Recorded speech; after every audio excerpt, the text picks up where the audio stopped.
తెలంగాణలో అమృత్ పథకంలో భారీ అవినీతి జరుగుతుంటే కేంద్ర ప్రభుత్వం ఏం చేస్తుందని ప్రశ్నించారు BRS working president KTR. Amrut స్కామ్పై ప్రధాని మోదీ చర్యలు తీసుకోవాలని డిమాండ్ చేశారు. సీఎం రేవంత్ ను నమ్మి ఓటు వేసిన రైతులు గోసపడుతున్నారని చెప్పారు మాజీ మంత్రి హరీష్ రావు. రేవంత్ రెడ్డి బూతులు మాట్లాడడం తప్ప ఒక్క అక్కరకొచ్చే పని అయినా చేసిందా అని ఫైర్ అయ్యారు బీఆర్ఎస్ నేతలు.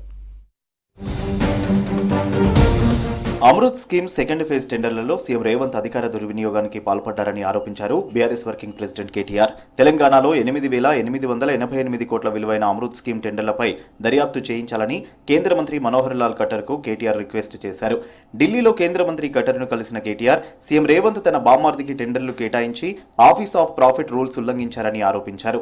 1137 కోట్ల వర్క్ అమృత్ వర్క్ వారికి పంచిపెట్టింది రేవంత్ రెడ్డి గారు.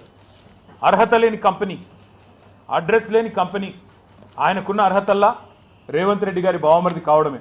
సీఎం రేవంత్ రెడ్డి బూతులు మాట్లాడడం తప్ప ఒక్క అక్కరకొచ్చే పని చేసిండా అని ఫైర్ అయ్యారు మాజీ మంత్రి ఎమ్మెల్యే హరీష్ రావు. కాంగ్రెస్ ప్రభుత్వం ఇచ్చిన మాట ప్రకారం యాసంగి వానాకాలానికి రైతు భరోసా ఇవ్వాలన్నారు. కాంగ్రెస్ కు మాటలు ఎక్కువ చేతలు తక్కువ అని విమర్శించారు.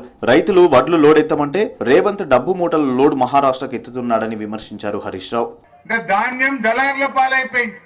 మహారాష్ట్రలో పోయి వడ్లకు బోనస్ అంటాడు, ఇక్కడనేమో బోనస్ కాదు 500 తుట్టు అవుతున్నది. కానీ ఈరోజు ఈ ప్రభుత్వం మొద్దు నిద్రపోతున్నది. ఈ కాంగ్రెస్ ప్రభుత్వం మాటలు ఎక్కువ చేతలు తక్కువ.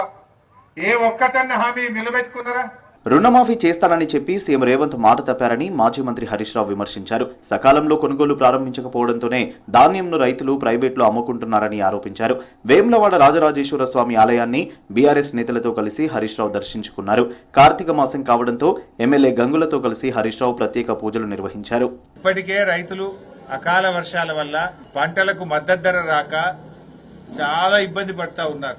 15 ఆగస్టులోగా రైతులకు రుణమాఫీ చేస్తానని మాట తప్పిండు మన రాష్ట్ర ముఖ్యమంత్రి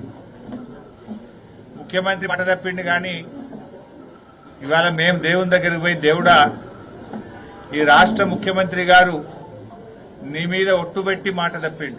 పత్తి వరిధాన్యం కొనుగోలు విషయంలో రైతులతో ప్రభుత్వం ఆడుకుంటుందన్నారు మాజీ మంత్రి ఎమ్మెల్యే జగదీష్ రెడ్డి.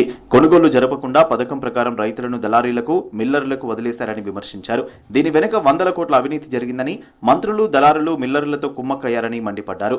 ధరలు పడిపోవడానికి, రైతాంగం నష్టపోవడానికి కారణం రాష్ట్ర ప్రభుత్వంలో ఉన్న పెద్దలే, మంత్రులే. ఒక పథకం ప్రకారం రైతాంగాన్ని దళారులకు మిల్లర్లకు వదిలేసిండ్రు. వాళ్ళ దోపిడీ యథేచ్ఛగా కొనసాగడానికి రాష్ట్ర ప్రభుత్వంలో ఉన్న పెద్దలే కారణం. దీని వెనుక 100,000 కోట్ల రూపాయల కుంభకోణం ఉంది. 6 గ్యారంటీల పేరుతో అధికారంలోకి వచ్చిన కాంగ్రెస్ పార్టీ తెలంగాణ పరువు బజారు పాలు చేస్తుందన్నారు బీఆర్ఎస్ ఎమ్మెల్సీ మధుసూదనాచారి. కాంగ్రెస్ హయాంలో భూమిని నమ్ముకుని బతుకుతున్న రైతులు నిరాశ్రయులయ్యే దుస్థితి నెలకొందన్నారు. రైతుల పక్షాన బీఆర్ఎస్ పార్టీ పోరాడుతోందన్నారు మధుసూదనాచారి.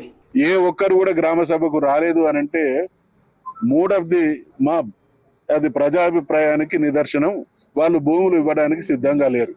అందరూ మూకుమ్మడిగా మరి వాళ్ళు పెట్టినటువంటి కార్యక్రమానికి రాలేదు అనంటే వాళ్ళు ఈశాన్ మాత్రం కూడా వాళ్ళ భూములను కోల్పోవడానికి సిద్ధంగా లేరు అనేటువంటి విషయం స్పష్టం. ఎన్నికల ముందు కాంగ్రెస్ ఇచ్చిన హామీలను అమలు చేయాలని డిమాండ్ చేస్తూ జగిత్యాల జిల్లా కోరుట్ల నుంచి పాదయాత్ర చేపట్టారు ఎమ్మెల్యే సంజయ్. కోరుట్ల నుంచి జగిత్యాల వరకు చేపట్టిన పాదయాత్రను మాజీ మంత్రి ఎమ్మెల్యే ప్రశాంత్, మాజీ ఎమ్మెల్యే విద్యాసాగర్ రావులు ప్రారంభించారు. హామీలను అమలు చేయడంలో రేవంత్ సర్కార్ పూర్తిగా విఫలమైందని విమర్శించారు నేతలు.